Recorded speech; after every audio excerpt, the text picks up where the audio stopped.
President Trump saying, look, a war with Iran or attacks on Iran aren't impossible, aren't off the table. As we know, negotiations look like they may happen this coming week. So what's going on now is we saw that there was an armada of U.S. Navy that was sent over to the region, very close to where the Iranians live, and that this armada was there specifically as a deterrence and also trying to get them to stop going after the protesters that were in the streets of Iran. The Ayatollah made a statement over the weekend that said if the U.S. were to attack Iran, it would cause a regional war. And what we're also seeing is that the administration with Steve Witkoff is planning on meeting in Istanbul this Friday with the Iranian foreign minister to discuss a possible nuclear deal. This is, as we've heard, the administration say that the Iranians wanted to talk because of all the pressure the United States was putting on the regime in relation to all these protests that have been going on in Iran. But now it's getting back to the nuclear issue.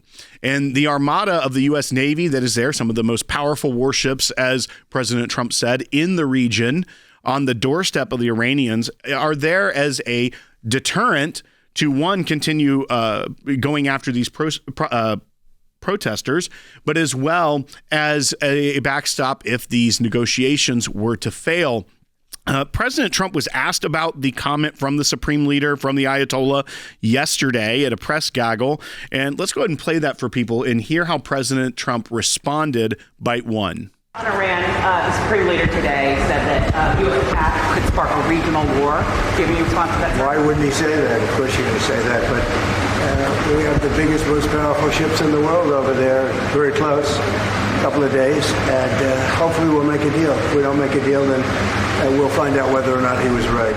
So where does this come from? All of this, obviously, you need to give some background, some history of where we're at. Remember, the Trump administration, through Steve Witkoff and through Jared Kushner and many of these other individuals, were negotiating with the Iranians over their nuclear program last summer. And then we remember the 12-day war between Israel and Iran, which kind of culminated with the United States bombing the nuclear sites of Iran. That was when we knew that the talks were not progressing. They were just a stall tactic by the Iranians, as is expected, but the Trump administration was giving them the benefit of the doubt. And when they gave him, the Iranians, a deadline, like, listen, we have a hard out at this point. Like, we are going to say no more. And what did the United States do? They made good on their promise to do something about it and bombed the nuclear sites. Now, this is a little different, but it has gotten the Iranians to kind of come back to the table, because this all sparked with those protests that began in late December. We're now in February. They dominated the news. They at first were not talked about at all. Then they kind of rose into the news, and now we're not hearing about it as much because of domestic issues. That's the news cycle. But what we were hopeful for was that the Iranian people themselves could overthrow the tyrannical death cult that has been in leadership since the 70s there. And what we're now seeing, and this is kind of a concern, and I want to also get people's thoughts on this, is that now that the Iranians are saying, hey, let's have a nuclear deal talk again on Friday, President Trump is still being very strong with them. He sent an armada of ships, a large group of some of the most powerful Navy ships off into the region, not far from Iran, where strikes could be made against the Iranians if the president decides to make that call. The president said he was going to stand up for the protesters. Now the Iranians are dangling this nuclear issue again, hopefully not taking the administration, the Secretary of State, and the president, their eye off the ball here. Because the nuclear issue, the Iranians had already balked at and not gotten to a amenable place with the administration last summer. But now they're wanting to have this talk in Istanbul on Friday. I don't want this to derail what the people of Iran have started there. Because one of the biggest criticisms we had of the Obama administration was their nuclear deal, which was awful. It wasn't a good deal. I do trust that anything the president would put forward would be a lot stronger than what the Obama administration did. However, what did that deal do?